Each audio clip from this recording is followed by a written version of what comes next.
the teaching that's going on in the schools needs to be much more than just content. Yes, content is very important. However, what about the process? What is really going on? Are we using inquiry?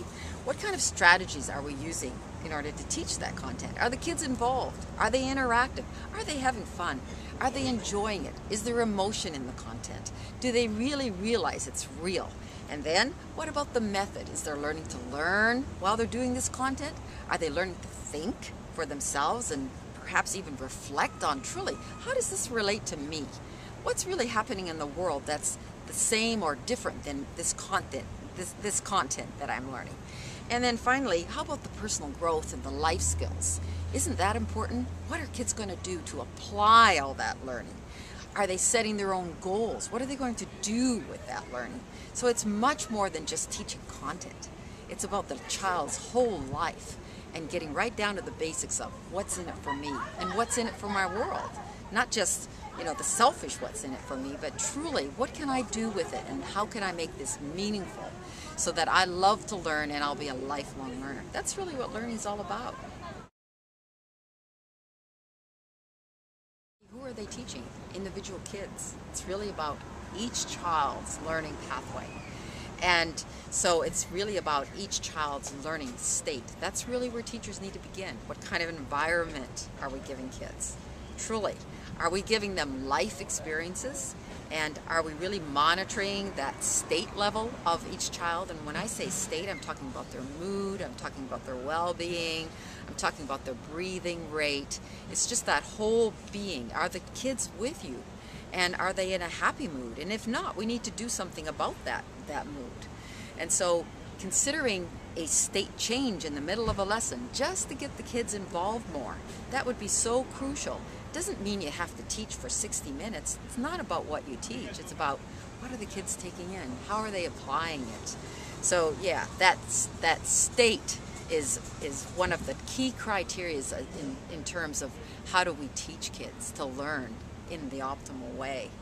And then of course there are other factors as well. So one of the other factors to consider is how do we input the learning? Well, we don't pour it in like we used to and then spit it out on the test. What we're really doing is working with discovery. Once a kid discovers something, they get excited. So the inquiry method is really the best method of teaching, where the kids discover it for themselves and making it meaningful. And then of course, how do they apply it and how do they use it? That would be important. And then finally, how do they review and evaluate and reflect on it? And to make the whole thing holographic, they can access any of these stages at any time. It's not about making sure that it's the old Madeline Hunter steps. That's not learning. We're really talking about the stages of learning according to the needs of the individual. That's really what we're talking about. And making it an individualized learning plan and truly honoring that and not talking about covering the book or preparing for the test. That's the old way. That's the industrial age type of learning. We're talking about a life path here and getting kids to really love and own their own learning. And for teachers to be that coach for that individual's life. After all, think about the teachers that have impacted your life. I know there was one from my life, and it was a music teacher. And she said to me, Jeannette, what I like about you, that when the going gets rough, you keep on going. And that woman, she just truly changed my life. How about other teachers in my life? Well, certainly the teachers that were just interested in covering the course. No, they did not impact my life. So people that impacted my life were asking questions. They were asking me, how can you take what you've learned and now how can you apply it to make it meaningful? And how can you use it as a building block for your life? What do you want to do with it? So what would it take for you to get from here to here?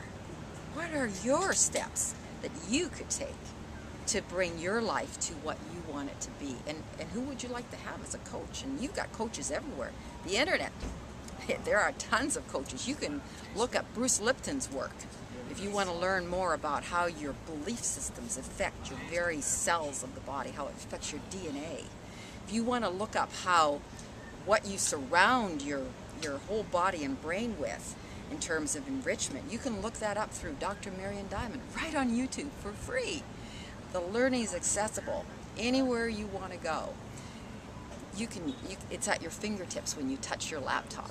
And yes, so you can have a teacher anywhere you go. It's free. It's personal. You can co-create your future with anyone that you want. You don't necessarily need your teacher. You can actually have your buddy mentor you. We're teachers for each other. Everyone's a teacher. You don't have to have a PhD degree to be a teacher. In fact, a child, a baby is a teacher. We learn from everyone.